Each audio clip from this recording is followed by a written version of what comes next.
question. No, we're not actually gonna do this yet. We're first gonna have a couple of videos. Talking. But yeah, this, and I forgot my book at home. I'm gonna make them happy, whatever. Gamze Yavar.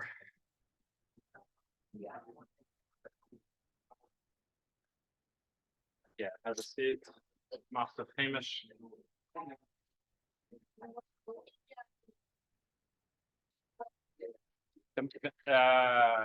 Selichot book. Yeah.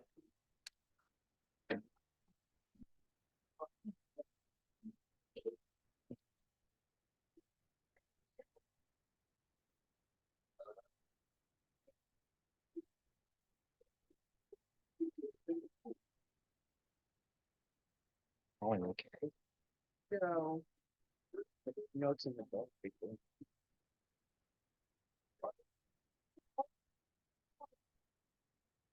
oh, you're gonna, did you watch these videos? Oh, they called me from the front desk out. You know, I'm special. Did I watch this? Not for my building. Yeah, I'll just make sure everything's okay because they never called. Did you Yeah, watch the videos? I watched a good chunk of them. Okay, good.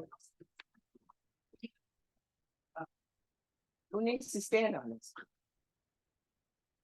I'm the only short one here. Okay, I'm here. I'll get them when I can.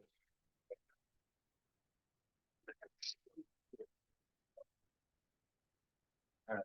I wanted to. I think people turn off their cell phone. That thing.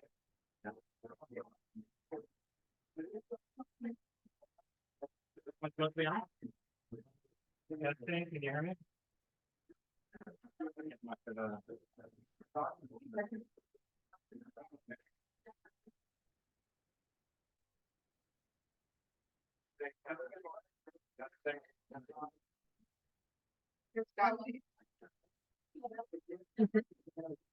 More robust.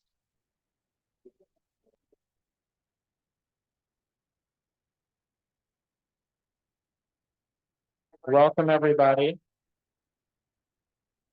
So I'm assuming that you all have cell phones. Those funny things in your pocket that start ringing and sing all kinds of funny songs. Please take it out. And check that it's on silent. Oh, I'm gonna remind another 7 times. Oh, at the end, to turn it back on. All right, fair enough.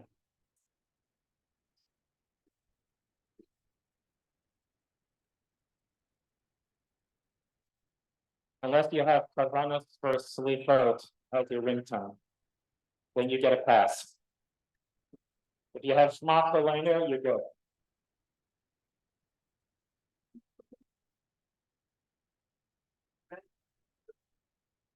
Not so much. Not today.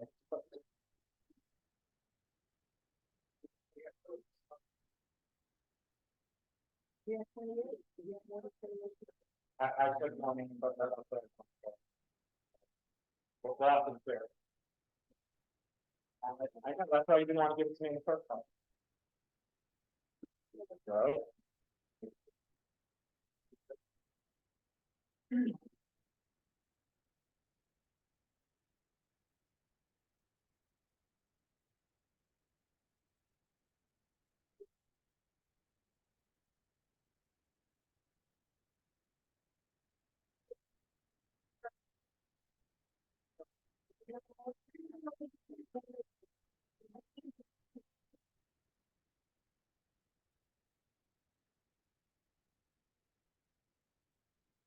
Yes.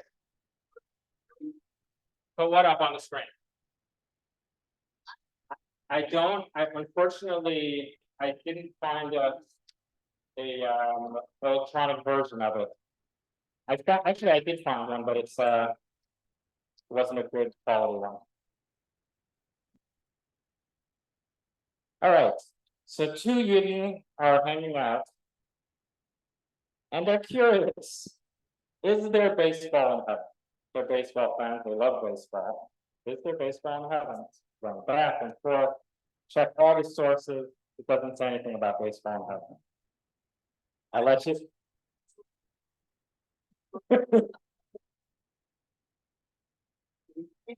In the big inning, all right. I stand corrected. Right, so they said, all right, fine, whoever goes first, you come, you let me know. I could tell somebody knows the joke already. And, you know, Yankel dies first, and Chaim is waiting around. Every night he goes to sleep, he's waiting to hear from Yankel. Finally, he hears from Yankel. Yankel, I knew you were gonna come. He says, "No, is there baseball in heaven?" The Yankel says, "I got good news and bad news. Good news, yes. The bad news, you're pitching, you're second baseman." Right? So it's funny, but it's also a reminder that, you know, we also recite the Nissan Toka, right? The high holidays sort of gives us a little chill. And makes us think about our mortality, makes us think about, you know, where we fell short. And so we have a couple of videos coming up of rabbis talking about Selichot, talking about the high holidays. One of the rabbis is somebody that I used to see when I was doing my training, my chaplaincy training at JTS. Her name is Rabbi Tubman. And I used to see her sort of hobbling around Yeshurun. And I'd like to say that I was very respectful, but the truth is I was a little judgmental. You know, she seemed like a bit of a never. And you're ruining my feeling. And I was kind of like, you know, why does she want to be a rabbi? And, you know, hearing this video, seeing this video you're about to see, and how powerful of an advocate and how inspirational she is, I feel like I need to do one of my mechillas for this year to ask her. I never said anything derogatory to her. I haven't shown enough sense of that. But as I was thinking about this, I remembered. Anyway, so I hope you find these as inspiring this weekend. I know Rabbi Sussman's on his way. Is he here now? He might have gone home to. No, get he did. his He went wife. to get his wife. Yeah, there you go. Perfect timing. Perfect timing. Should have been talking about the Mashiach. Hello, everybody. Not quite Hatzimea, Shavuot Tov. I'm Sandy Conrad, for those of you that don't know me. I'm sure you know me by sight. And I just want to say a few words. The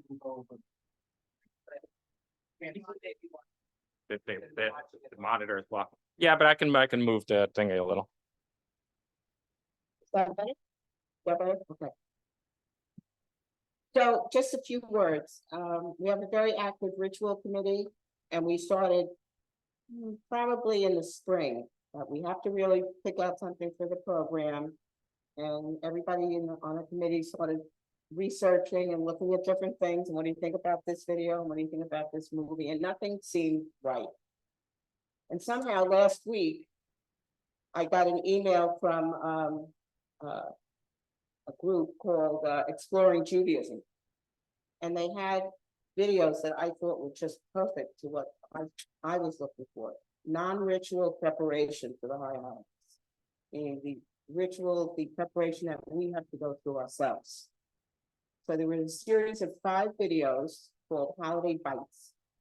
I watched all 5, and keeping in mind that we have a lot to do. We have the collation, we still have the service. We don't want to be here till 2 in the morning.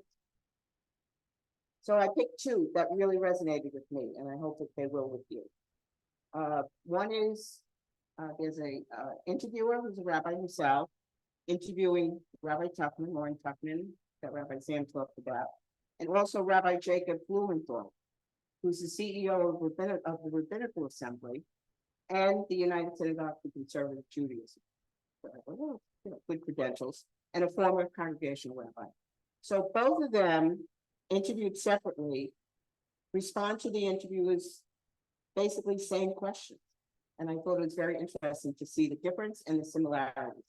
So the first one that you're going to see is Rabbi Blumenthal's, which is shorter, a little bit more basic.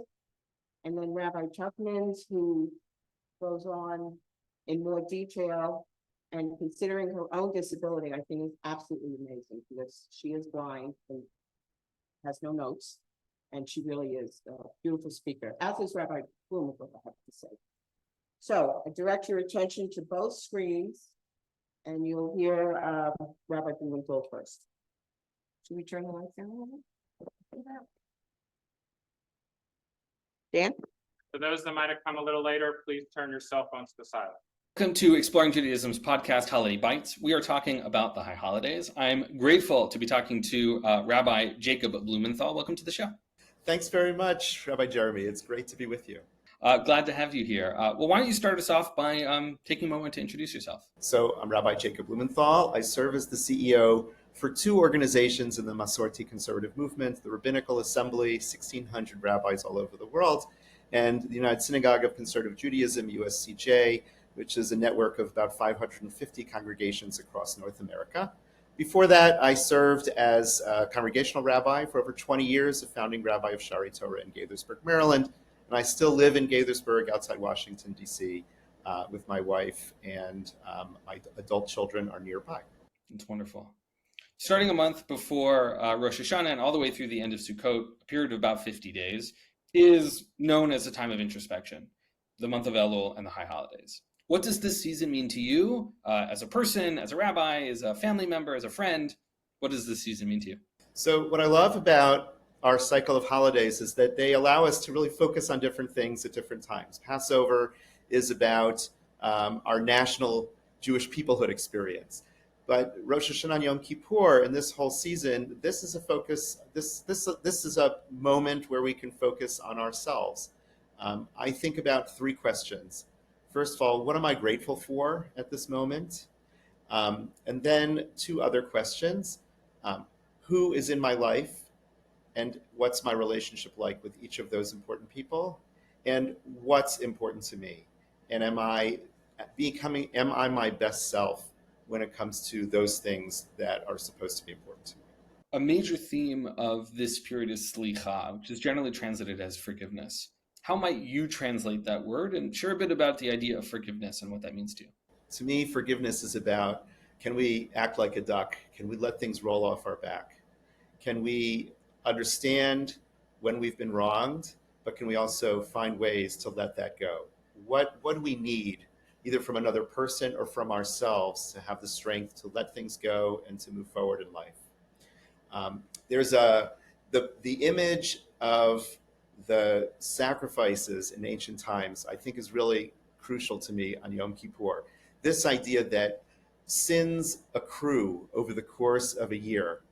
And if we don't have any mechanism to let them go, we would become overwhelmed, both personally and as a people, by the mistakes that we've made. And we would literally become weighed down. The idea of the imagery on Yom Kippur of the priest putting his hands on the heads of a goat, loading those sins onto the goat and sending that goat out into the wilderness is our way of freeing ourselves from those mistakes and allowing us to go into the new year with a sense of lightness, a sense of having let go and being able to move forward. Tell us a little bit about one activity or process you might recommend to someone who wants to engage in this spiritual preparation in Elul before Rosh Hashanah. So there's this great book, The Tashlich Walk. And we always talk about like the tashlich part, the standing by the edge of the body of water and putting our, breadcrumbs or whatever into the sea.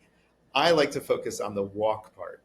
I think that the walk, whether it's for tashlich or just going on a walk, that to me is my key moment. It's usually for me more important. I try to do it at some point during the holiday season, and even on Yom Kippur, I try to take a long walk if I'm feeling up to it in my fast. That's where I'm not with other people. I'm with my own thoughts.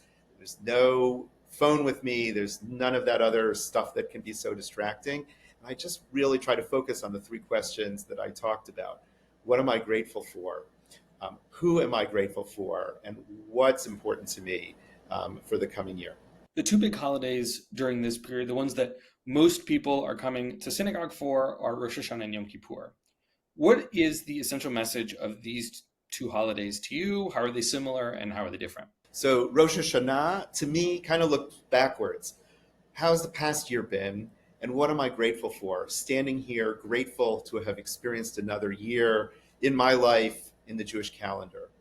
Yom Kippur is the moment to look ahead, to say, great, given that, what do I want the next year to be? How can I be my best self? How can I bring my best self to each part of my life, my family, my work, my relationships, and what do I need to work on in the coming year? So first looking back, then looking forward. During the season, starting with Rosh Hashanah, moving through Yom Kippur, through Sukkot, Simchat Torah, Shmini Atzeret, one might find themselves sitting in synagogue for a tremendous amount of time. What advice do you have for people who are sitting in services and not feeling connected? My advice is don't worry about keeping up with the service. Take a look at the prayer book in front of you, which has the wisdom of thousands of years of our people's best literature, poetry, and thought. And find one phrase that you find interesting, puzzling, infuriating, and think about that for a while. Don't worry about, there's so many words in the Machzor, in the Siddur, in the prayer book. Don't worry about all those words.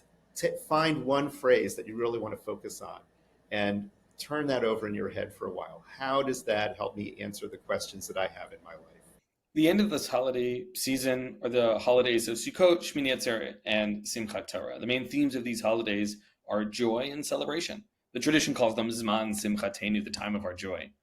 What does Simcha, joy, mean to you, and how can we carry that joy throughout the whole year?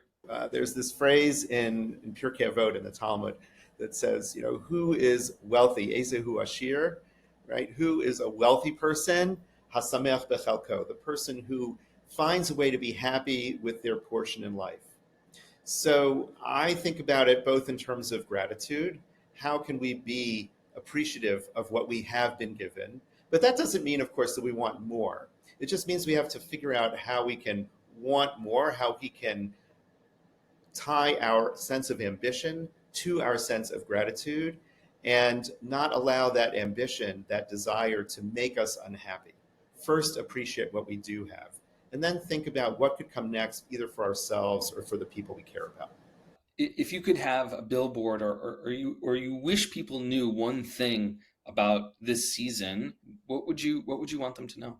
We often think about this season as being serious. It's about repentance and atonement. What is so striking is this is about joy and celebration of life. So my billboard phrase would be a phrase that we read at this time of the year in the Torah, Uvacharta b'chayim, choose life.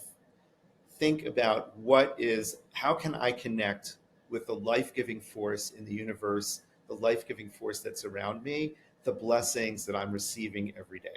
Well, thank you so much for being on the show. I'm glad to have you here. Thank you for your wisdom.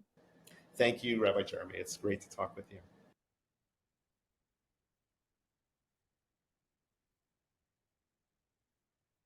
$0.75 boneless wings from Pizza. So that was the first video, rather short. I found it very comforting, to tell you the truth. Now let's listen to Rabbi Tuchman. It's a longer video, not that long, and she goes into greater detail about some of the answers to some of these questions. Bites. We are talking about the high holidays, and I am grateful and excited to be talking to my friend and colleague, Rabbi Lauren Tuchman. Welcome to the show. Thank you so much for having me. I'm thrilled to be here. I'm really glad you're here. Why don't we start off and you can tell us a little bit about who you are, introduce yourself. Absolutely. So as you so kindly said at the beginning, I'm Rabbi Lauren Tuchman. My pronouns are she and her. And I am a graduate of the Jewish Theological Seminary in 2018. I am based in the Washington, D.C. area, and I primarily do adult Jewish education as well as consultation around lots of different things, but particularly disability accessibility within Jewish communities. And I really love this time of year in particular because lots of people are coming together in community. And so I am just delighted to be here. With that in mind, starting a month before Rosh Hashanah and all the way through the end of Sukkot, a period that is about 50 days, including the month of Elul, through all of those known as the high holidays. What does this season mean to you as a rabbi, as a friend, as a family member? Yeah, this is a season of real transformation, or that I think we can get to if we put our intentions in that direction. But I often think that we tend to set our expectations of ourselves way too high. So on Rosh Chodesh Elul, we say to ourselves in the first month of Elul, all right, here we are. It's this time of tshuva. It's this time of returning and turning. And I'm going to now go and find all the people that I might have hurt in the past year. And I'm going to make this Herculean effort to do that. And I'm going to really just try to do all these new practices. And I'm going to be excellent in all these ways. And we put all these pressures on ourselves. But I think the calendar is really wise in giving us this very long season, as you said, from Rosh Chodesh Elul through Sukkot, as this time of introspection and renewal. And so I tend to think of this time as a time of deeper introspection, but it's not the time of year when I think to myself, okay, I have 50 days and I have to get everything done between now and the end of Sukkot. I think of this as, okay, I've been doing a lot of work during the year. What are some ways that I can really deepen that in the next almost 2 months? What are some ways that I can really deepen my soul accounting practice? One thing that I should mention is that I am very interested in Musar, which is a Jewish spiritual path with ethical and character development. And as part of that, we have a daily practice of Cheshbon HaNefesh, or soul accounting, which is basically, you can either do it as a journal, or you can just do it in your own mind before you go to bed in the evening, or you can do it when you wake up in the morning. But it's a way of kind of going through your day or going through your week and asking yourself, how did I show up? In what ways did I show up in ways that were really aligned with the best version of myself? And how did I show up in ways that were not? And the truth is, and this is something that I think we talk a lot about in Musar circles, we're all human beings. And so we're trying to make incremental change that we can actually be successful at. So as a rabbi and as a friend and as a family member, I really try to think of myself in all of those facets of my identity very similarly. How can I make the incremental shifting and changing this time of year that I'll actually be successful at, rather than saying, okay, I'm going to increase my tzedakah by XYZ percentage, and I'm going to do tshuva with all these different people that I may have hurt in the past year. All those things are really important, by the way. We're going to all have those difficult conversations this month and beyond. But I think that we set ourselves up for dashed expectations if we assume that we have to do all of these things and we only have 50 days to do it. I think instead the tradition says these are particularly auspicious days, and this is a particularly auspicious holy season, but we should be doing this work all of the time. And that's really kind of how I think about this time of year. One of the major themes of this period is Selichot, which is generally translated as forgiveness. How would you translate that word? And maybe you want to just share a bit about what does the idea of forgiveness mean to you?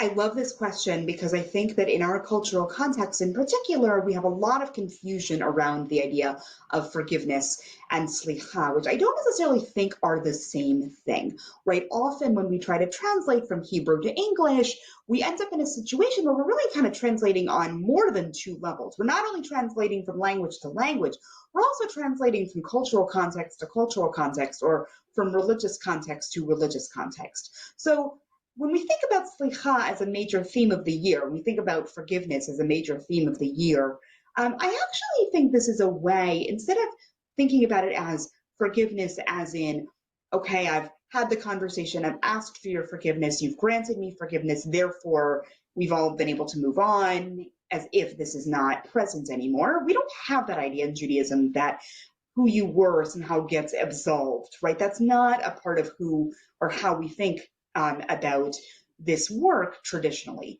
So instead, I think of slicha as really asking for a sincere apology, right? A sincere apology from others and a sincere desire to return in wholeheartedness to our relationships with others and to our relationships with the divine, because how we relate to others in so many ways is how we relate to divine.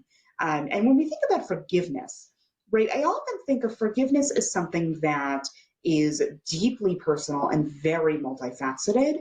And the reality of being a human being is that we are going to hurt each other. That is just the reality of being a human being. The question is, when that happens, what do we do, or how do we respond? And it is entirely possible, in my view, to forgive someone and never want to see them again. That is not a contradiction. It is entirely possible, if you've had a really bad rupture in a relationship, to say, you know, I forgive you for these things that have happened, but I actually don't want to have any contact. And I think we're living in a time where that gets really complicated and messy also, because we're living at a time in which there's a lot of desire. You know, somebody hurts you or somebody acts in a really unfortunate way towards you, and the first impulse for some people is to say, okay, I'm done, I'm cutting this person off, this is not healthy for me, and I'm moving forward without this toxic person or this toxic relationship. And there is absolutely a place for that, I think, in many cases. I think there's also a place in many cases for thinking about how do we work through conflict in a way that is generative and in a way that is respectful and does not involve gaslighting. And I think that when we think about this time of year, because we're coming from such different perspectives and lived experience, and because we're all coming from such different social locations. So what does that mean? It means that the lived experience of a person is intricately connected to the society in which they live and the way that they experience the world around them. If a person has a minoritized identity, for example, the way that they experience the majority culture reacting to them is going to affect lots of things about their life, including relationships and including how to navigate rupture. So I think when we are at this time of year, we have to be very clear about what forgiveness is and what forgiveness is not. Forgiveness is a very personal choice on behalf of the one who was wronged. It should never, ever be forced, and it is never an expectation. Some people talk about, you know, if I forgive, I'm therefore free of whatever happened. Every person's going to respond differently. There's no one correct way to respond. But what forgiveness certainly is not is forced, excuse me, is forced, is pressured, is somehow absolving. We don't have the notion in Judaism of absolution, right? We are who we are, and we take responsibility for the actions that we've done, and we have to constantly be doing that work of tshuva. And at a certain point, as the Rambam talks about in Hilchot Tshuva and the laws of repentance or tshuva, that there is a point at which a person can ask another person for forgiveness, and if the person who has been wronged does not grant the forgiveness, well, there's only so many times it can be asked for. But again, every person has to traverse these very choppy waters for themselves and has to make choices that are aligned with their values, and maybe in consultation with people who are beloved to them, or maybe even consultation with a rabbi or a mental health professional. But it's a very complicated time of year interpersonally. And then when we think about a relationship with the divine, because a lot of Selichot is all about, you know, returning to a wholehearted devotion or relationship with the divine, that can feel really hard, especially if you're somebody who has been in high holiday services and you hear all this liturgy and it's like, God is king, and we're these little, you know, grasshoppers. We've got nothing, right? We are nothing in our eyes, and so we are nothing in God's eyes, right? And at the same time, you know, we've got this all-powerful deity in the sky. I really want to encourage folks to actually open the Machzor and look at all of the metaphors for God. King is only one of them. You know, Malei Rachamim is another one. Right? There are all these different ways. When we think about Slicha, coming back into relationship with the divine, I really want to encourage us to think about and look at and really connect to all of the names, not just Melech, but all of them. If we want to help people actualize some of the spiritual preparation that happened between Elul and Rosh Hashanah, what is an activity or process you might recommend if you want to encourage or suggest one action? Yeah, I would go back to the Cheshbon HaNefesh, right? Take 5 minutes a day and just think about your day. Go through the day. What are the choices that I made? How did I show up in the interactions that I had today? How did I spend my time? What are ways that I could spend my time a little bit differently? how can I improve? Are there different areas that I'm noticing? And again, doing this with a lot of compassion. This is not an exercise in beating oneself up because, oh, I'm falling short here and I'm falling short here. There, a lot of us do that to ourselves. That's not what we're trying to do here. This is about really asking the question of our lives and figuring out how am I using the resources that I have available to me? What are the resources that are available to me? How am I navigating all of those things? And I would really encourage us to think about and utilize a few minutes a day to really drill into that work, to really dive into that work, instead of saying, okay, I'm going to do that and I'm going to meditate for an hour a day and I'm going to do all those things are beautiful. And if that's your practice, and I have a meditation practice myself, do that. But if you want something that's going to be small, measurable, and successful, try to really build it into something that you're already doing. That's what I find really works for me. The two big holidays of this period, the ones that many people come to synagogue for, are Rosh Hashanah and Yom Kippur. What do you see as the essential message of these holidays? How are they the same? How are they different? Yeah, Rosh Hashanah often gets talked about as the coronation of Hashem, but I really want us to move away from that idea. I mean, yes, there are lots of piyutim that talk about God as king and X, Y, and Z. However, I want us to really think about Rosh Hashanah as Hayom Harat Olam, the day that the world was born, the day that the world fully came into being. And there's a midrash that says that on the 25th of Elul, Hashem started that creation process, and that Rosh Hashanah is the day on which it was completed. Because if we think about Rosh Hashanah in those terms, then we can be really honest. I think a lot of us, especially, before COVID, certainly was my experience. I think about the high holidays as, here we go, we're starting a new year and we're going through all this liturgy, and it's sort of, on the one hand, it would register, and on the other hand, it would kind of go in one ear and out the other. Because I don't think I took seriously how precarious our lives actually are. And that's the message of both holidays, I think, ultimately, is that our lives are actually really, really precarious. And in Western cultures in particular, we try to build these edifices to pretend that that's not the case, right? Think about how we have totally compartmentalized death, which is really quite astonishing when you actually think about that, right? That we have effectively compartmentalized death, which is such a natural part of life. That's what these holidays are ultimately about. They're about recognizing the fragility of life. So Rosh Hashanah, birthday of the world, thinking about Hashem in relationship to that, think about the new year, what do you want in the new year? All of those really beautiful and wonderful things.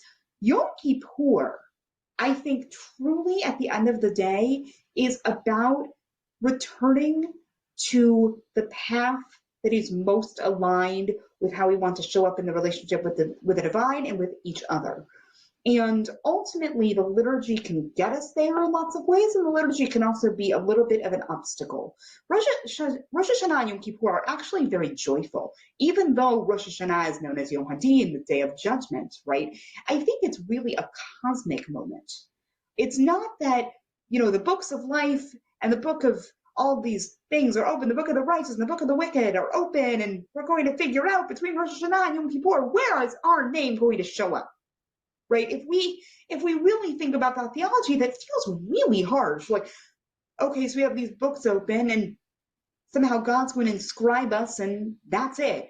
I think that is a metaphor that the rabbis used to talk about the reality that we actually don't know if we have another day. And this is an opportunity for us to get really honest about that. And it's not about physically writing in a book. When we say in our prayers, Zochreinu l'chaim, please remember us for life. When we say that in the addition to our prayers between Rosh Hashanah and Yom Kippur, I don't think about that as, Hashem, please, your book of life, your physical book of life, please write me in that book of life. It's a metaphor for our deep desire to be inscribed in a book for a good year. And we know, with all of the climate catastrophe and the horrors that are around us in the world, we don't know if we have another day. This is an opportunity for us to really come back to center and say, how can we act in a way that will bring about life and blessing for everyone? I think that those are the main themes. And I will finally end by saying that Yom Kippur is one of the most joyous days on the calendar, which I'm sure a lot of folks hearing me say that are thinking to themselves, what on earth is this rabbi talking about? Yom Kippur is the most joyful day on the calendar. Yes, Yom Kippur is one of the most joyful days on the calendar. If we reorient ourselves to Yom Kippur being joyful, it completely transforms the liturgy and the experience of the day. My particular community that I daven with on the high holidays, we have the custom, a particular part of the day where we will actually start dancing around the sanctuary. There's a particular piyut that is said that really gets people dancing because it's this moment of joy after the Kohen Gadol is able to leave the Beit HaMikdash, the Holy of Holies, the Kodesh HaKodeshim, and is uninjured. And there's this joyful, joyful dancing of like this release of anticipation. So I hope that that's something that others will be able to experience wherever you are and however you observe the day. Starting with Rosh Hashanah, moving through Yom Kippur, Sukkot, Shmini Atzeret, Simchat Torah, a person is likely to spend a lot of time sitting in synagogue. For those people who are sitting in services and are just not feeling connected in the moment, what advice would you offer them? The liturgy is a beautiful compilation of deep meaning and feeling that our ancestors created. It is not the be-all and end-all.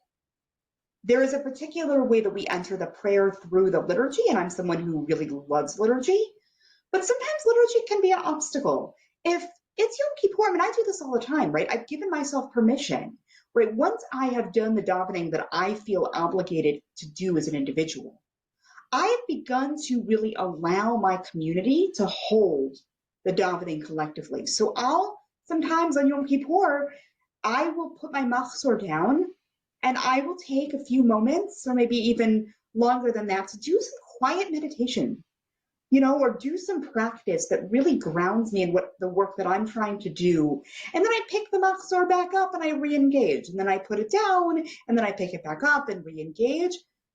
But when you allow yourself to know what it is that you can let go of and let the community hold as a collective, it allows for a deeper and more intimate kind of prayer. And I would say that too about Sukkot and Shmini Atzeret and Simchat Torah, particularly if you are in synagogue on Simchat Torah, it's very long, it's very joyful. You might have a while where people are getting aliyot the Torah, taking aliyot to the Torah. And if that's the case, if you are a community where people have the custom that everyone in the community gets an aliyah, that can take quite a bit of time.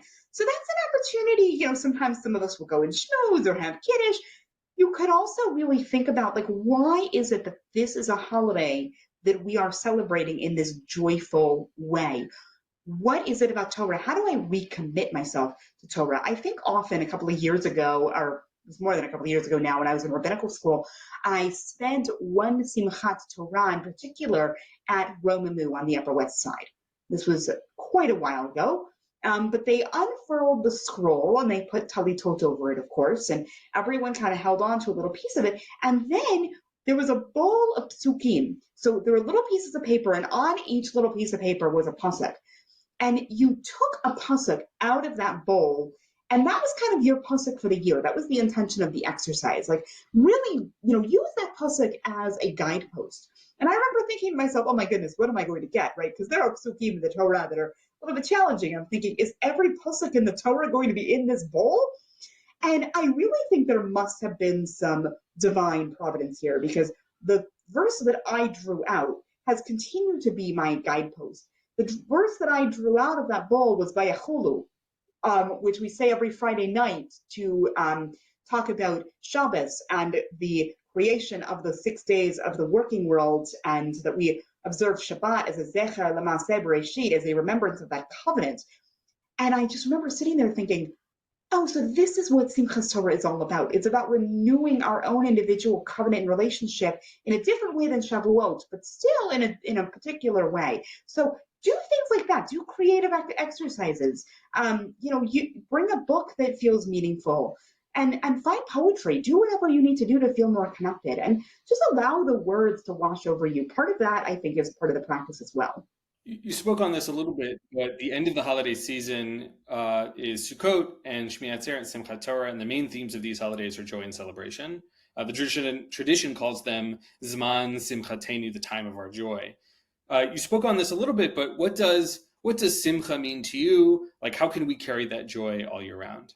Yeah, there's something about Zman Simchatenu, Sukkot, in the time of our rejoicing, where it sometimes can feel like, okay, how am I supposed to rejoice in a little flimsy hut? And if I am outside of the land of Israel, it might be really cold and it might be raining and I might not really want to be soaking wet. I don't know, just speaking for myself, of course. I'm sure no one else has had that experience ever. How can you feel joyful in that moment? And I think it's about choosing every day, right, to do something that brings you joy. Rabbi Nachman of Bratslav would often talk about mitzvah gedolah liot b'simchat hamid, that it is a great mitzvah to be joyful always. And I'm particularly drawn to this because Rabbi Nachman was someone who people think might have had some form of depression. We obviously cannot and should not diagnose someone who was alive 200 years ago, but based on his writings and based on his own example, people think that he probably experienced and lived with depression. So if he is saying, mitzvah gedolah liot b'simchat hamid, those of us who have experienced any kind of depression or anxiety or other mental health challenges, that can feel like a tall order. But again, to go back to what I said before, it's about doing something measurable and successful.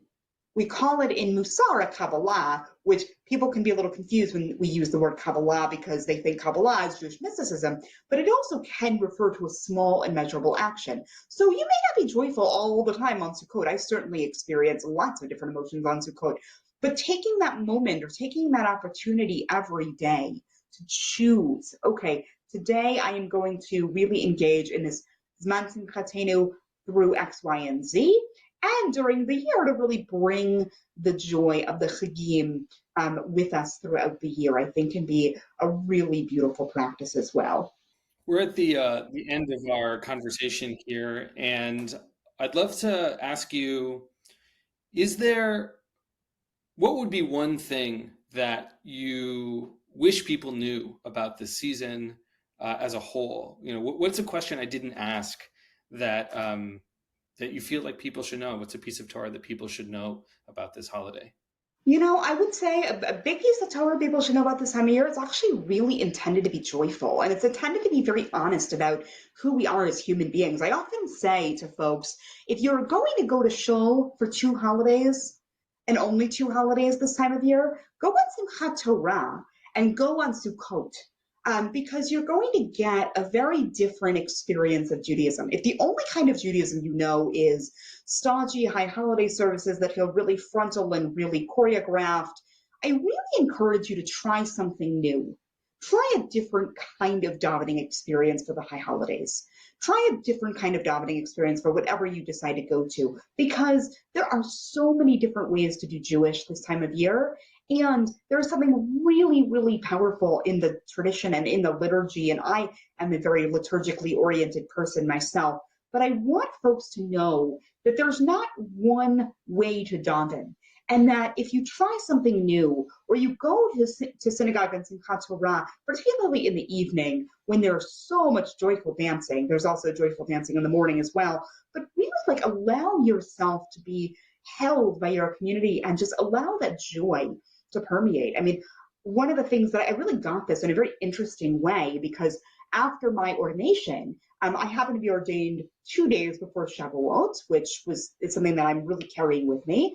But it happened to be the case that after the ceremony, there was an immediate eruption of joy. People took all the Sifrei Torah and danced around. It was Simchat Torah, as if it was Simchat Torah. And I was completely, overtaken by it, and I was dancing along with everybody else. And I remember thinking to myself, oh, this is what Simchat Torah is all about. Because often I would think to myself on Simchat Torah itself, I'm so tired, I don't want to dance the whole time, I'm a little bit overwhelmed. And then I had that moment of oh, this is what we're doing. We are so grateful and joyful to be who we are, that this is how we're letting that emotion out. So that would be what I would want to encourage us to carry through these holidays. And on a very practical level, it is really, really okay to go take a nap. You know, there's a midrash that says you shouldn't nap on Rosh Hashanah because if you nap on Rosh Hashanah, you'll have a sleepy year. But if you're tired, please take care of yourself and make sure you have energy. That is really important. And it's like I try to explain to folks, it's as though, you know, for non-Jewish folks, like imagine all of your holidays were crammed into 3 weeks. So just give yourself a little bit of chen, a little bit of grace and compassion. It's a long stretch, but it is a joyful one. Thank you for your wisdom and your Torah. Rabbi Lauren Tuckman, thank you for being here. Thank you.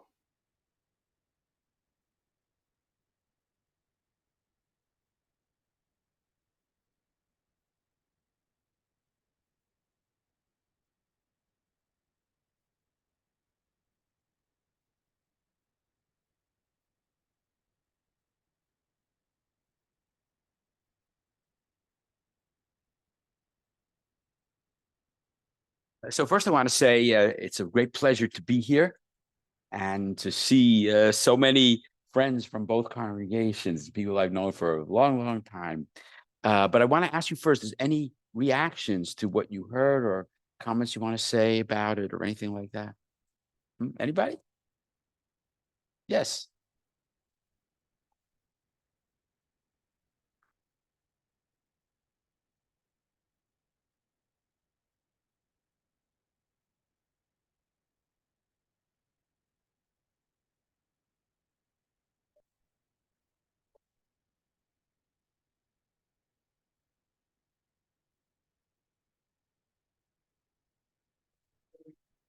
Oh, they're relatively, not really, they're relatively ways to deal with life, but don't have to always be dependent on the divine. And you can take a nap. I mean, there's a gentleness to it that's nice. It's very nice. Anyone else? Any other thoughts you might want to share? Anyone? Well, if no one is, I wanted to share a couple thoughts myself, and I want to be very brief. Well, and just a little. Oh, one more comment. Oh, sure. I would like to thank Andy and everyone who chose these two videos. I think that they were really thoughtful and very appropriate for this time of year. They certainly gave me a lot to think about as we move forward into the season. And I really appreciate them, and I appreciate the thought put into it. Thank you. Okay. Anyone else? Well, I just want to share a few thoughts very briefly, very briefly. We talk about forgiveness, and one of the things we're asked to do at this time of year is to ask people to forgive us if we have wronged them in any way. But there's another dimension to it. There's a little prayer I want to share with you, and this comes from a part of our liturgy, which some people know about, but most people don't know too much about it, and very, very few people actually do it. It's called Kriyat Shema al Hamita. And what's that mean? There's a small Shema and a few other things that people say, that some people say before they go to bed, before they fall asleep.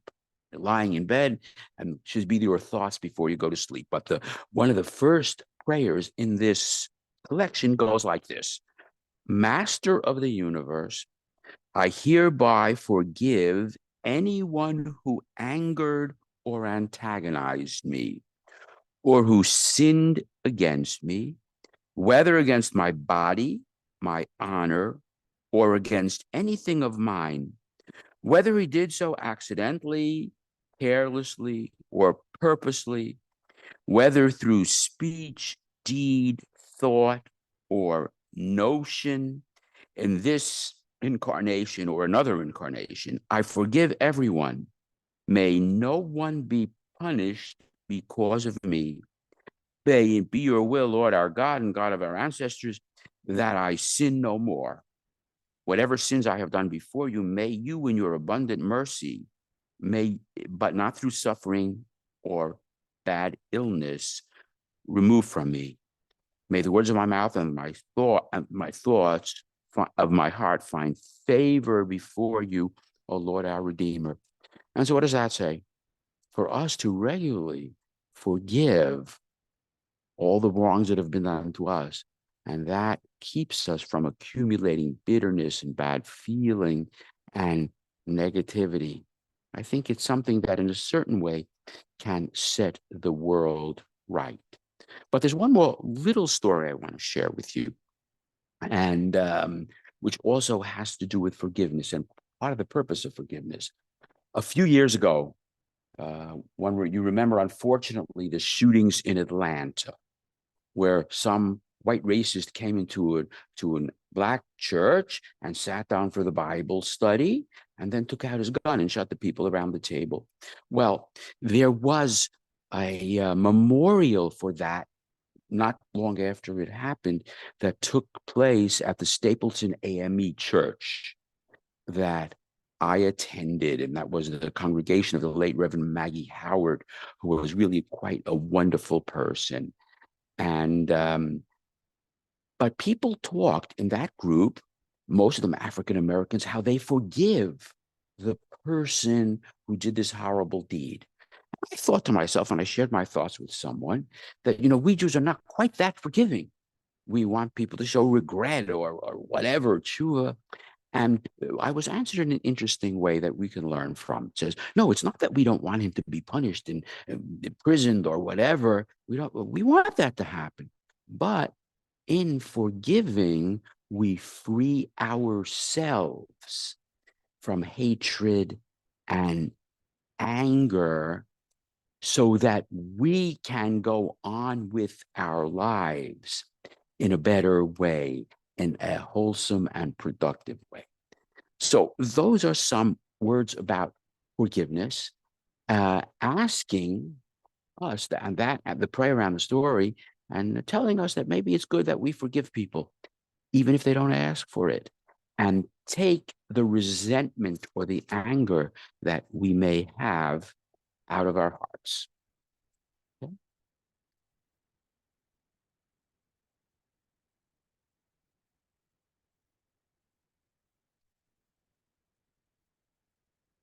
Good evening.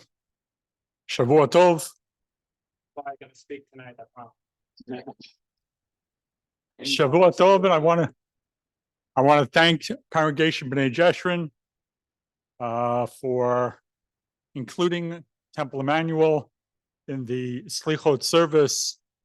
And I also wish to echo Rabbi Sussman's words. It's very nice to be able to look out on the congregation and see many familiar faces. So thank you again. Maimonides, Rambam, tells us that there are 3 steps to doing tshuva. Tshuva, unfortunately, is often mistranslated. Tshuva is not forgiveness. Tshuva is not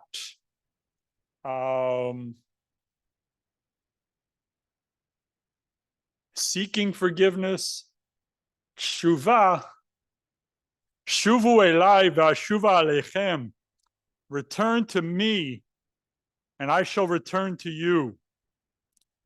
Tshuva is a relationship between a person and our Maker, a person and God, ben Adam lemakom. The 3 steps that Maimonides gives us are: 1, regret. We must be sorry for what we did. 2nd is confession. We admit to our wrongdoing. And finally, the 3rd step in tshuva is committing to not doing it again. To the point where rabbis tell us that you cannot have complete tshuva without the opportunity arising one more time. Because then the question is, do you react in the same fashion? Do you do the same thing? Or do you follow through on that 3rd step and you don't commit that same wrong or transgression. Now, like I said, tshuva is with regards to bein adam lemakom, between a person and God.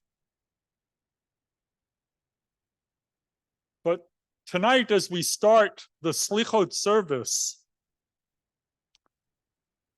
we think about forgiveness between individuals. And there's a fourth step that would be added to that. And that is making it right. Making the person whom you've wronged whole once again. Now, sometimes that's easy. For example, when you're dealing with something that's tangible, a theft, not paying someone proper wages in a timely fashion, whatever it may be. You can make that right by doing what should have been done in the first place.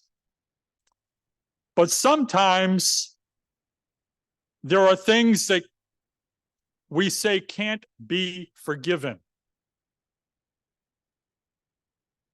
One that most Jews are aware of is the taking of a life.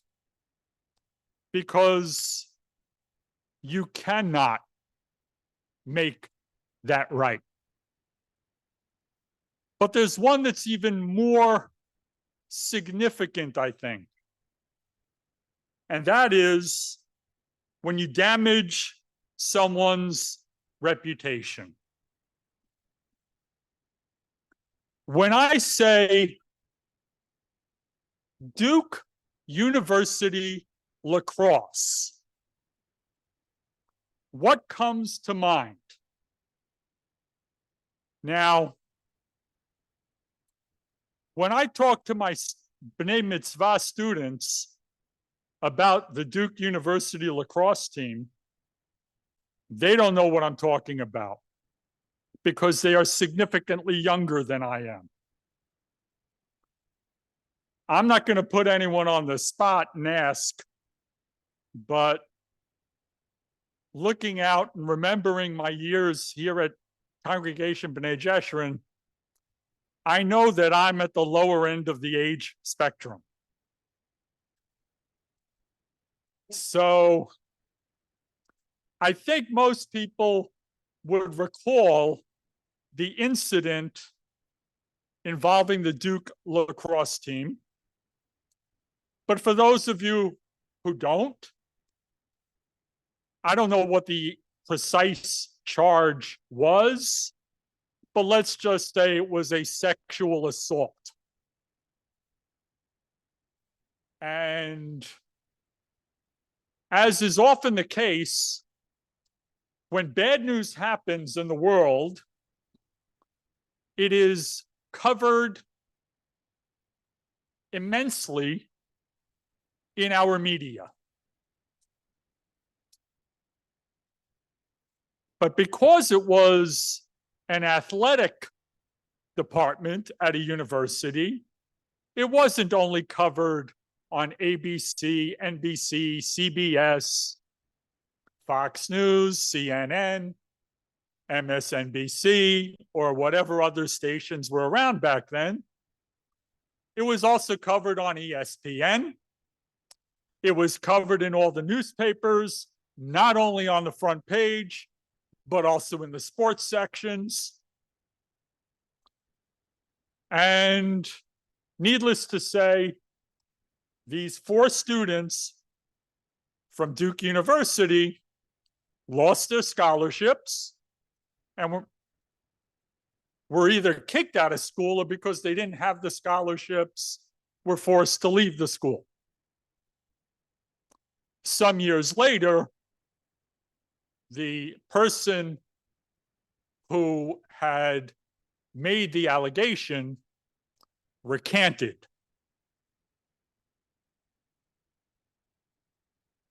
Now, I can tell you that there are many reasons a person might recant. So I'm not here to say that it didn't happen. But the fact that it was recanted raises the question. Now, I'm going to go back even further in history. And how many people remember seeing a commercial on TV for Fabergé shampoo? I use this wonderful product. And I told two friends, and they told two friends, and they told two friends, and so on and so on and so on. And on the TV screen, you would see what is called a geometric progression, going from 1 to 2 to 4 to 8, 16, 32, 64. I think you get the picture. Well, when there's bad news, it spreads like that. And like I said, I use this example with my B'nai Mitzvah students to talk about Lashon Hara. And you can trust me when I tell you that when a newspaper prints a correction, it's not on the front page where the original story was. It's buried on page 64 or wherever it might be. And not only that, if it continues to go forward, and they told two friends, and they told two friends, well, that 64 goes to 128. 128 to 256, 512, et cetera, et cetera, et cetera. And that's only in a week.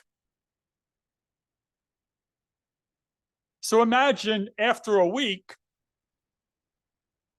you're thinking to yourself, perhaps I was unfair. And you go to the two friends that you told. And you say, I was unfair. I'd rather it not get around. Problem is, it's already getting around. So even if those two friends tell their two friends, it will never catch up. It will continue to spread like wildfire. And so, before we speak Lashon Hara in the coming year, ask yourself, are you being fair? Is it anyone else's business? Is there any reason for me to damage someone's reputation in this fashion? And with that, I wish you a year of wonderful speech and a year of health and goodness. Shana Tova.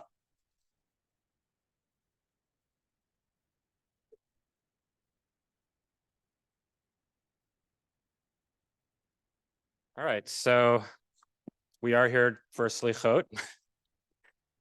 So please take your copies of the Selichot. If you don't have one, please share one with somebody sitting next to you. Rabbi Sussman will start us off on page 5 with Shir Hamalot.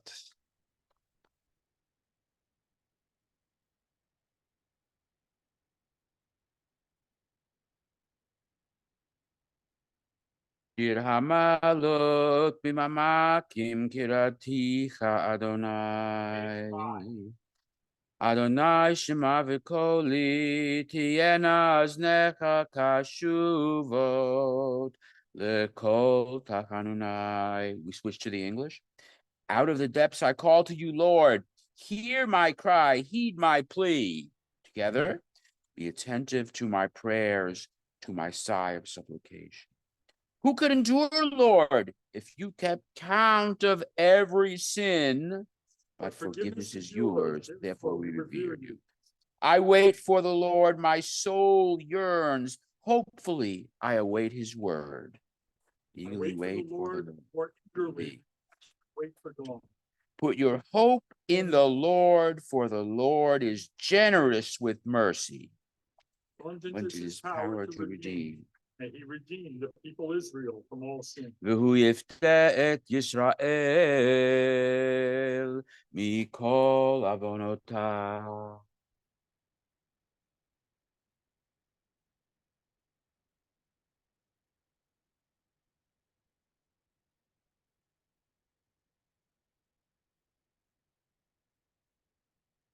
Ashrei on page 6.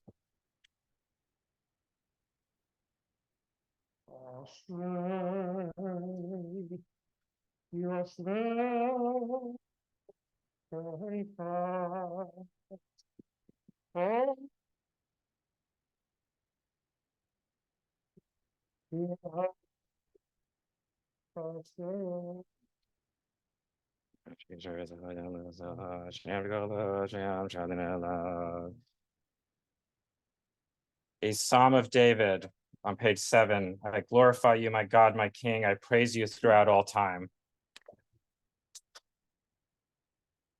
Every day do I praise you, exalting your glory forever. Great is the Lord and praiseworthy, his greatness exceeds definition. One generation lauds your works to another, declaring your mighty deeds. They tell of your wonders and of your glorious splendor.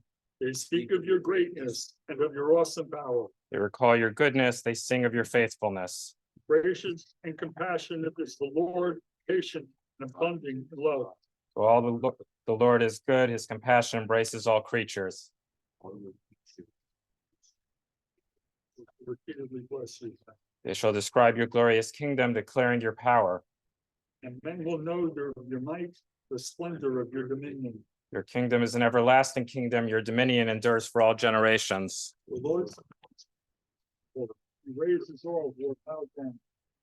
All eyes look hopefully to you to receive their food in due time. In all his paths, the Lord is faithful, and all his deeds he is loving.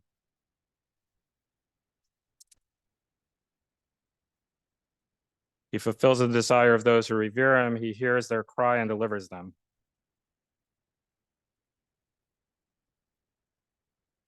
My mouth shall praise the Lord. Let all flesh praise him throughout all time.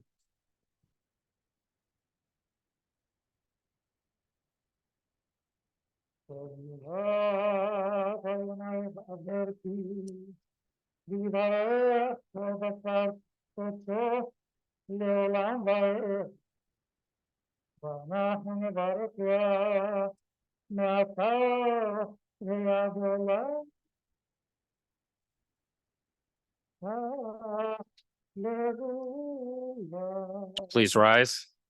We're on page 10.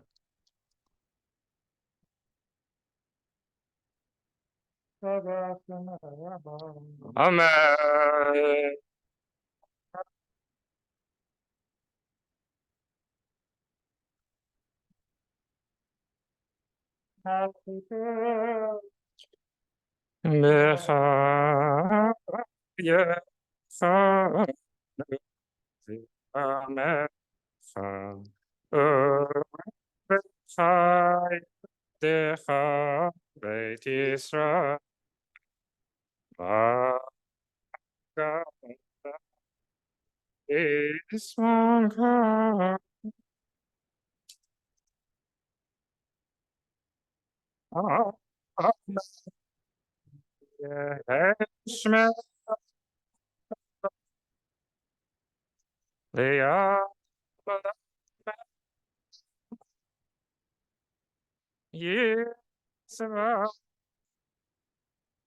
Some people have a tradition to stand for the whole thing, but I also know that people's knees. So you may be seated at this point, and we will stand for Shema Kolenu and some of the other key parts. We'll read responsibly on page 11. Righteousness is yours, O Lord, shame-faced embarrassment ours. We shall examine our ways, probe our deeds, and return to you, for you welcome the penitent.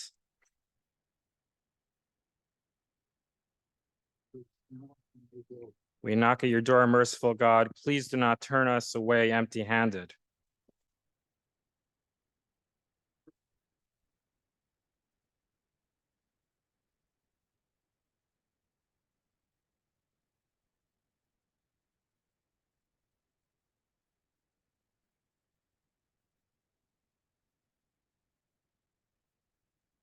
Continuing on page 18. 18. Hi.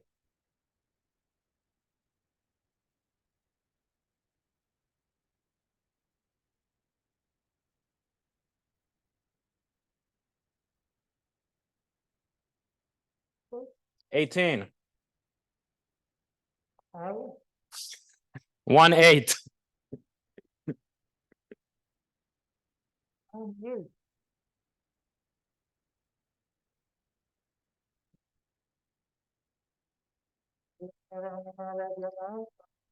No.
Continuing on page 21, responsively.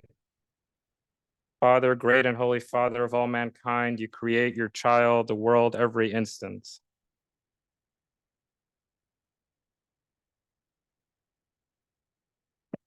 But you shower your children with blessing every moment.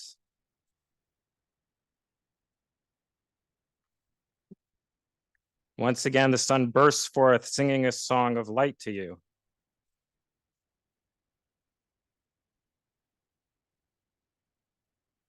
And once again, grass sings of longing to you.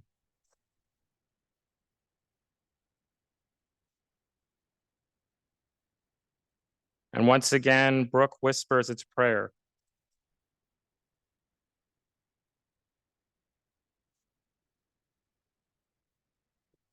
Once again, he trembles in awe of your glory, and once again, he hopefully awaits you.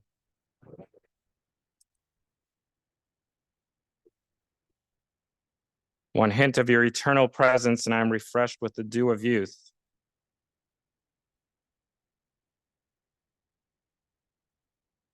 Breathe into me of your spirit that I may begin a new life.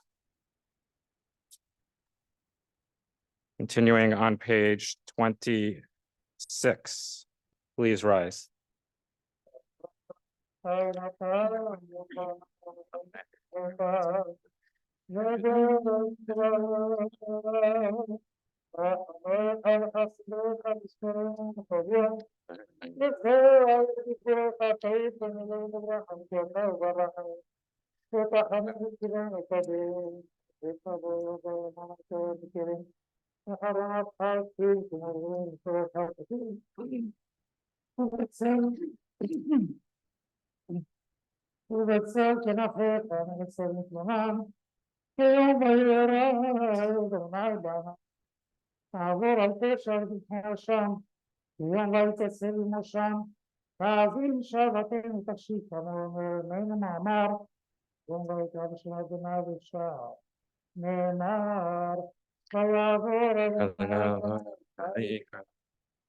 Adonai, Adonai, Erachim v'chanu,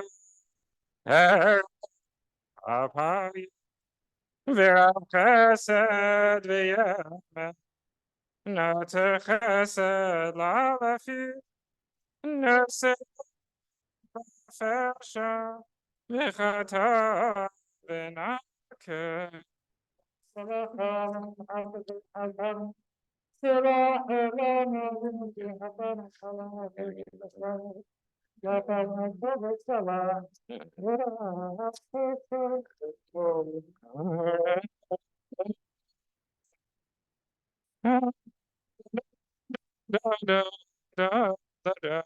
may be seated. We'll read together on page 29. In the morning, hear our prayers, O Lord. Hopefully, we set them before you at dawn. We enter your shrine to lift our hands in prayer. Hear our supplications when we plead before you. Turn to us, O God of deliverance. Be not indignant with us. There is no one to plead on our behalf, no one to stir us to hold fast to you.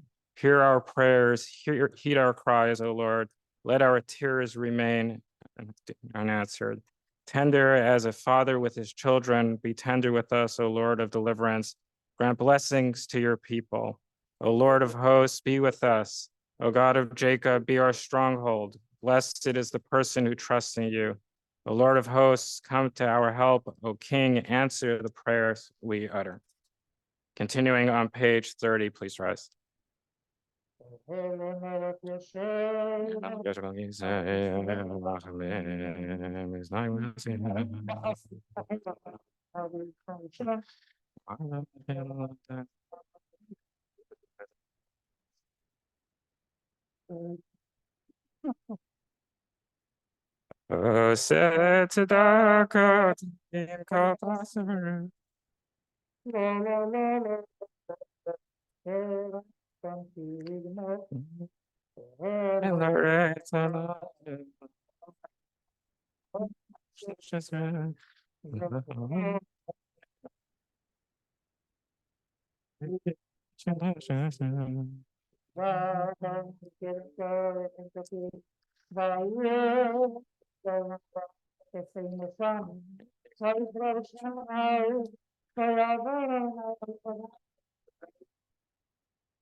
Adonai, Adonai, Erachim v'chanu, Erech chapayim, v'rav chesed v'yemet, nate chesed la'alafim, nase yavad v'fesha, v'chata v'nake, v'salah.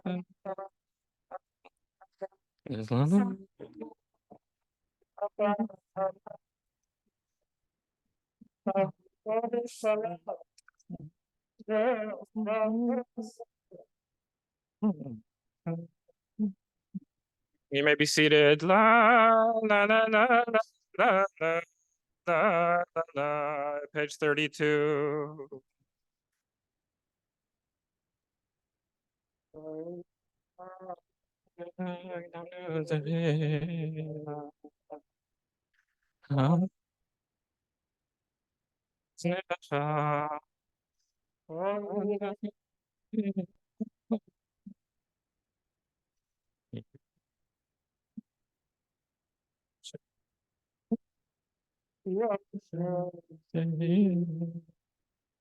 La la la la la.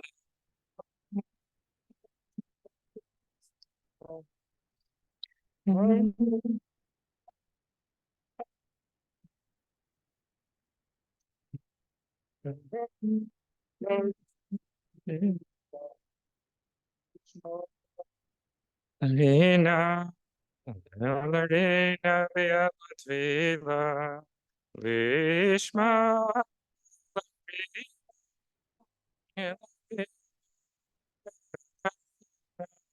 via Latvila.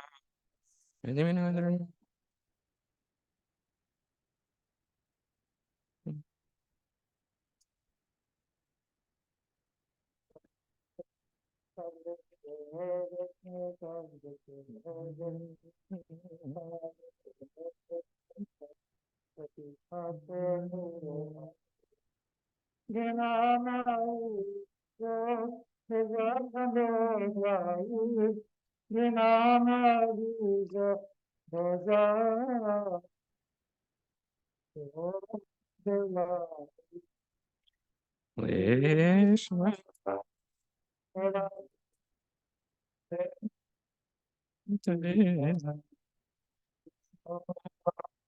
Harina, El Harina, Tila, Lishma,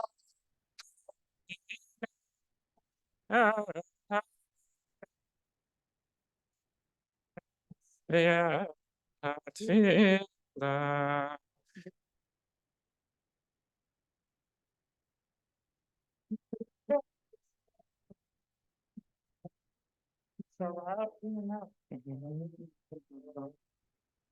Ishmael Harina, El Harina, Tvila, Lishma Harina,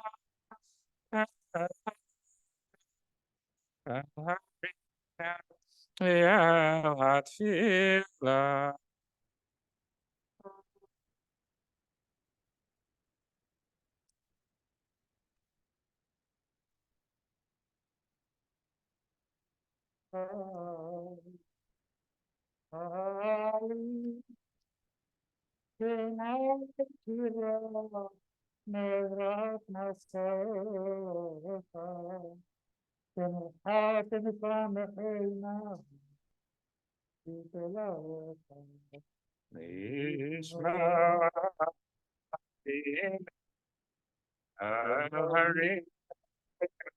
Tvila.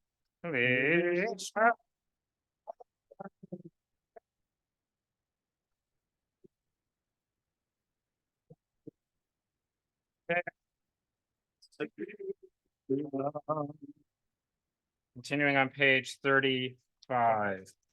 You created every living being. Of old, you rescued us from trouble. Bless us, though we be not worthy.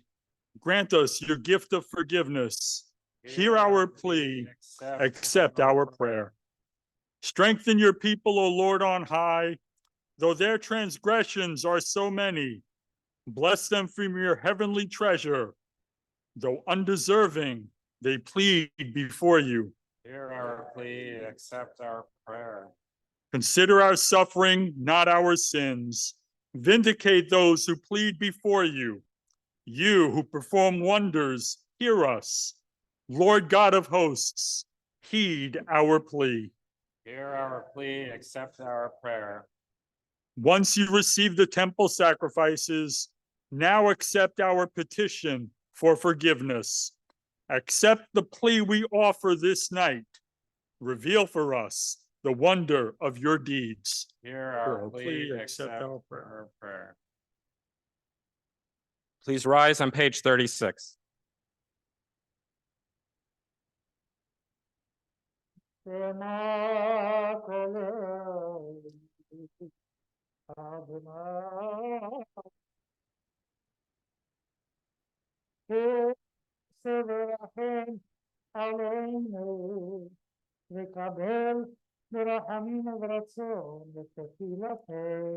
We'll repeat.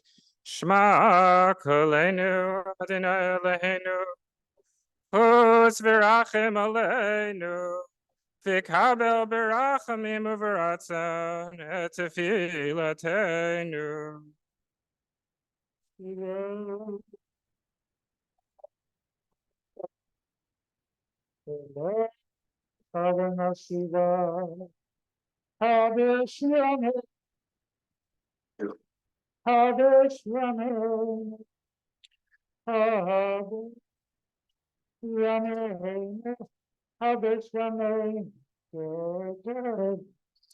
Hashivenu Adonai Elecha v'neshuva Chadesh Yameinu kikadem.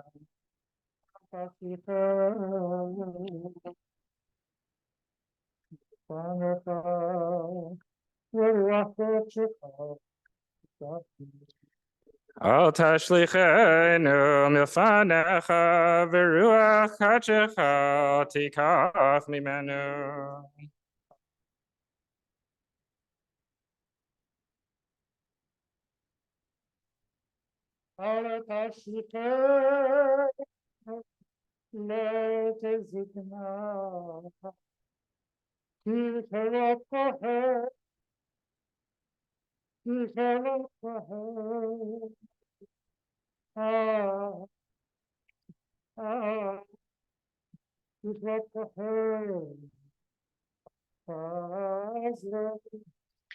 Al tashlichenu li'etzikna kichlot kochenu al tazvenu. Al tazvenu Adonai Eloheinu.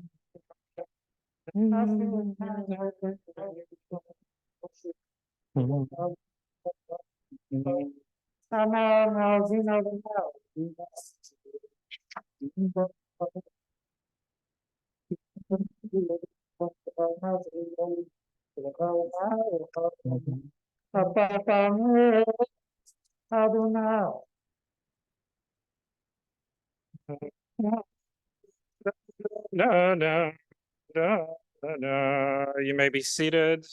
Continuing on page 39. Grievous are my wounds, fearful are my pains. My strength is gone. I am drained to the core.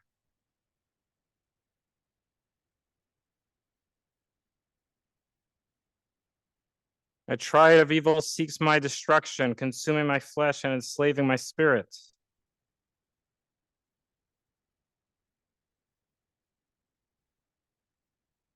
O God, am I an ocean or a monster of the deep? Am I made of iron or cast of bronze?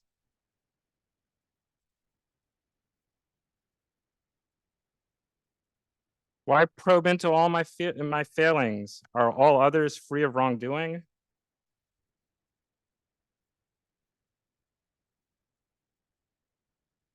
Accept me as your constant servant, for to be your servant is to be ever free. Continuing on page 40, please rise.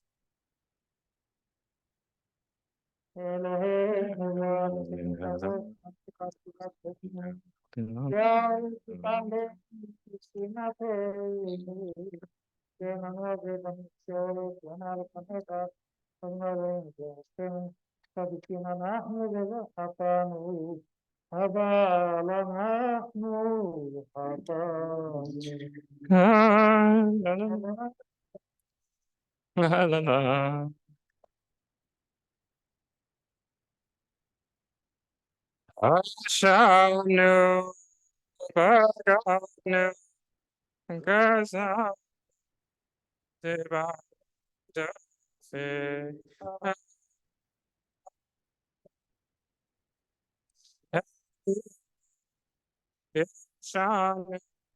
Zadnu, Hamasnu, Tefalnu, Shaker,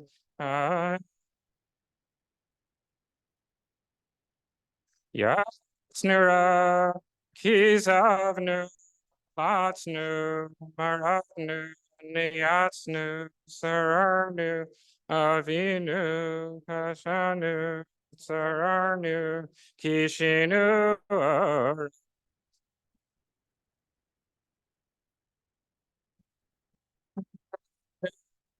Shechasnu, Tiavnu, Tainu, Tiftanu.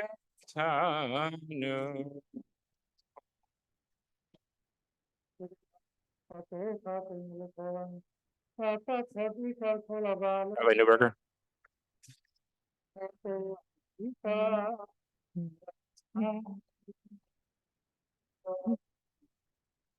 The time of the Lando there, Jasha, the Fishla, no Yasha, Goswell, and the Via, for Yasa Roger, there could be a shove and Mashibosa, the Yashaval, the name of continuing on page 42 for Hu Ya Nenu. You may be seated. We're on page 42, but we're going to do this in English on page 43. I prefer the old translation for Misha Anna. May he who answered Abraham on Mount Moriah and his son Isaac bound on the altar, Huyanenu in the English together, may he answer us. May he who answered Jacob praying at Bethel and his son Joseph imprisoned in Egypt in the English together, may he answer. May he who answered our fathers at the Red Sea and our teacher Moses standing at Sinai. May he who answered Aaron bearing an offering and his grandson Pinchas, the priestly hero. May he who answered Joshua at Gilgal and Samuel the prophet at Mitzpah. May he who answered David facing Goliath and Solomon his son king in Jerusalem. May he who answered Elijah on Mount Carmel and his disciple Elisha in Jericho. May he who answered Jonah in the great fish and King Hezekiah during his illness. May he who answered Hananiah, Mishael, and Azariah when they were thrown into the fiery furnace. May he who answered Daniel in the den of lions, Mordechai, and Esther in the city of Shushan. May he who answered Ezra in exile and all the righteous and upright.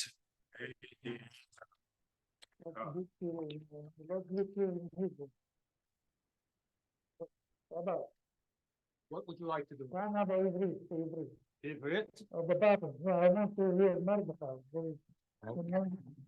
Okay, this is a special. Misha Ana Mordechai, V'Esther B'Shushana Bira. Misha Ana Ezra Bagola. Misha Ana L'Chol Hatzadikim V'Chachasidim V'Hatmimim V'Yesharim.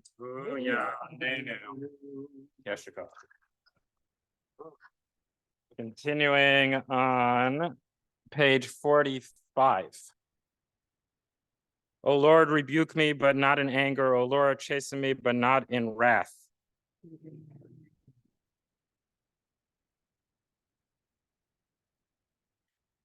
Return to me, Lord, and rescue me. Save me for the sake of your kindness. Weary am I with groaning and weeping. Nightly my pillow is soaked with tears. Away with you, doers of evil. The Lord has heard my cry. All my foes shall be shamed and dismayed. Quickly they shall withdraw in humiliation. Continuing on page 46, Shomer Yisrael. Shomer Yisrael, Shomer Yisrael, Shomer Yisrael, Shomer Yisrael.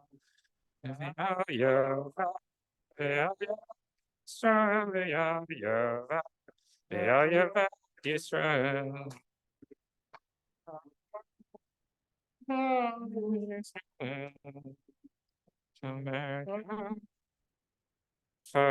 Shemar Sheri Tamecha Shomer Shomer Gachad Shemar Sheri Tamecha Ve'ayavad Ve'ayavad Gachad Ve'ayavad Ve'ayavad Gachad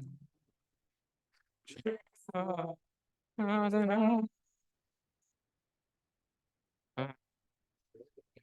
Shomer Kadosh, Shomer Sheritam Kadosh, Shomer Kadosh, Shomer Sheritam Kadosh, Yavad, Yavad Kadosh, Yavad, Yavad Kadosh, Mishal Shalim, Yeshilu.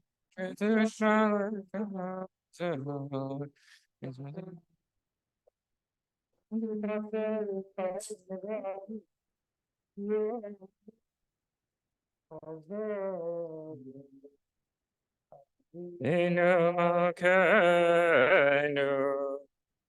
Chanenu Vanenu, Avinu Malkeinu, Chanenu Vanenu, Kiyem Banu Asim, Asema Tzedaka v'chesed, Asema Tzedaka v'chesed.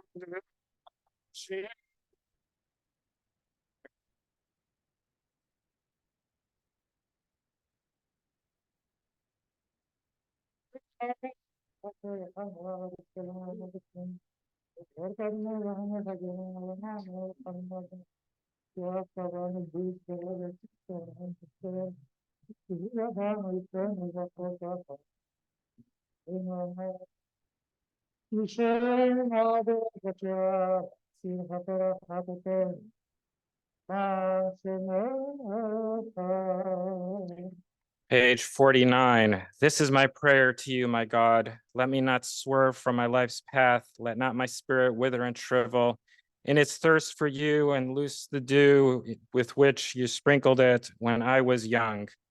May my heart open to every broken soul, to orphan life, to every stumbler, wondering on my moon and groping in the shadow. Bless my eyes, purify me to see man's beauty rise in the world. Even I working my senses to absorb a fresh grain flavor in the world and take from it the secret blessing. Grant strength to yield fine fruits, quintessence of my life, steeped in my very being without expectation of reward.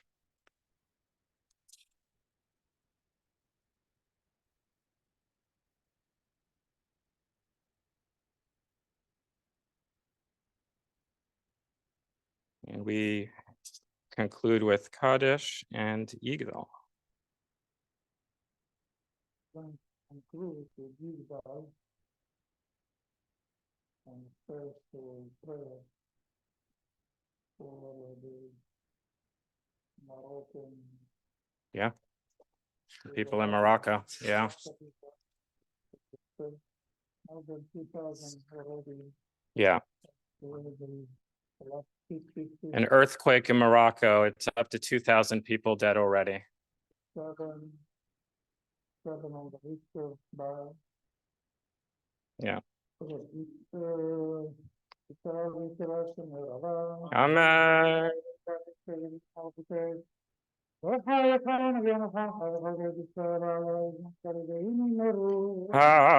Amen. Yehesh meraba mevara liala me'ala yizra.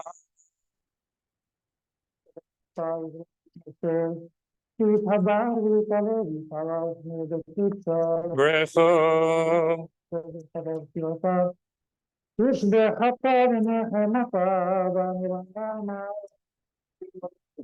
Amen.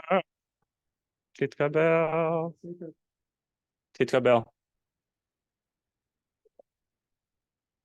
Yeah, Kaddish Shalom. Amen.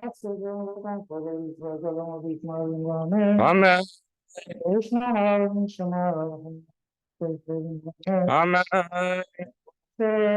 Shalom Bimra. Say Shalom. Ve'yakov Israel. Ve'emru. Amen. Yaseh Shalom. Yaseh Shalom. Shalom Aleinu. V'yakol Yisrael. Yaseh Shalom. Yaseh Shalom. Shalom Aleinu. V'yakol Yisrael. Amen.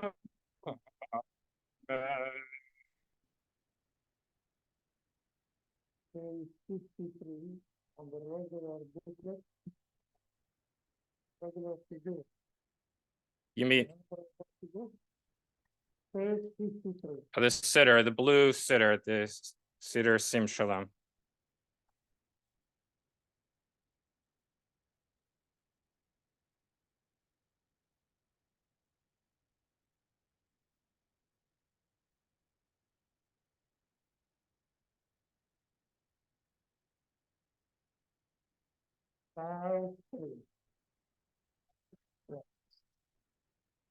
Going once. Go ahead, sorry.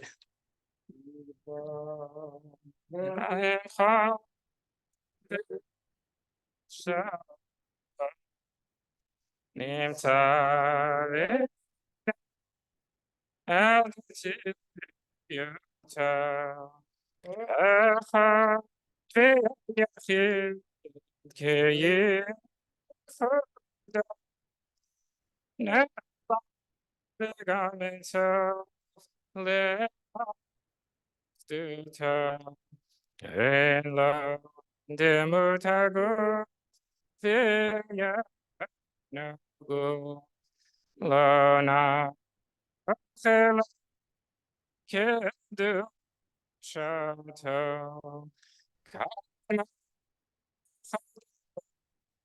Asher Shall she live Shita Ina Dana Vecha Nasa Yara Geduta Uma Futa Shafa Nivita Meta Action Sigulata Veti Farta Loka Be Israel Kema Navi Umabi Etemu Nata Torah Etata Leia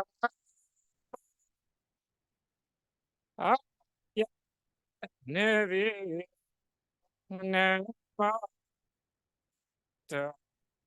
Loya Khalifa Vela Data Lela Elizabeth Sofa Seta Be soft about Beka Gomeli Chesed Kemi Fala Noten Lirachara Kishato Yishla Liketayimi Meshi Mechakeke Yeshua Beitim Yechaya Bera Baruch Adeh Shem Tei Meiti Yecha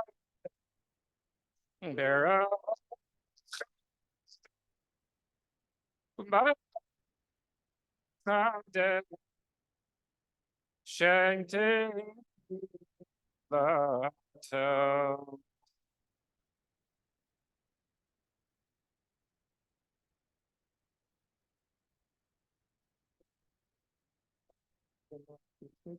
Please rise, page 196.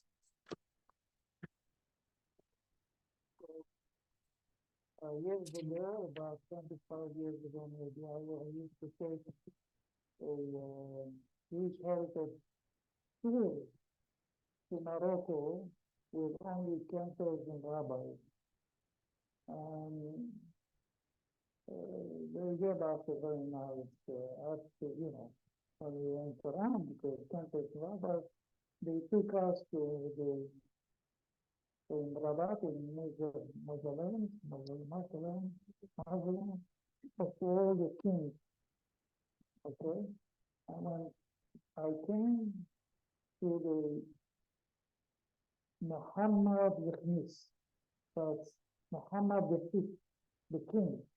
He was at the time when I grew up, and also it was the time during the Second World War. And Hitler, he gave me asking for a list of all the Jewish rabbis and all the leaders of the Jewish community. He gave him back a piece of paper with his name on top. And he was really very nice to the Jews. And so I asked to do a Mishabara for him.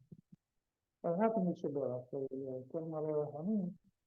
And the people, the Arabs who were there, who guided us, and some of them were ranking, they said, yes, yes, no problem. So, El Malora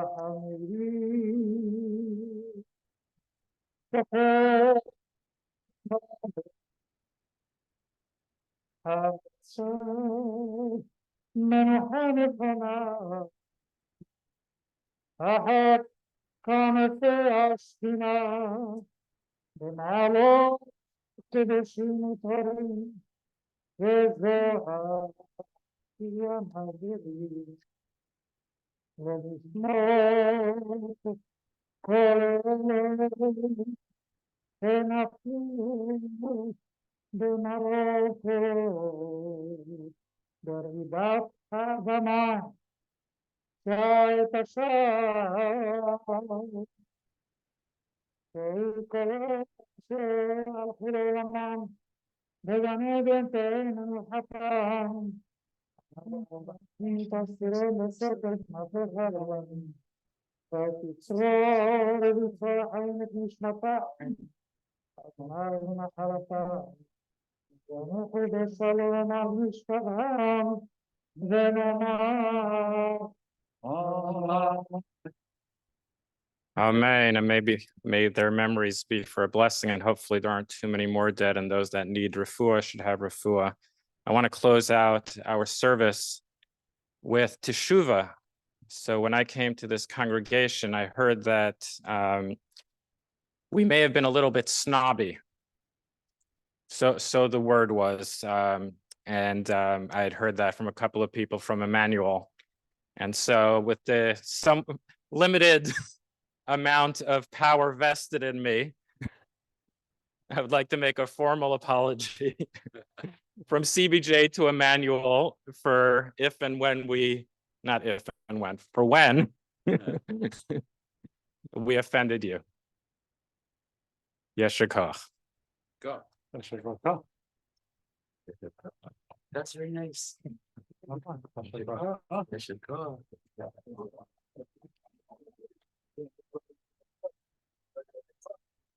Well, it used to be just not the congregation for a long time ago, before my time. It's your turn.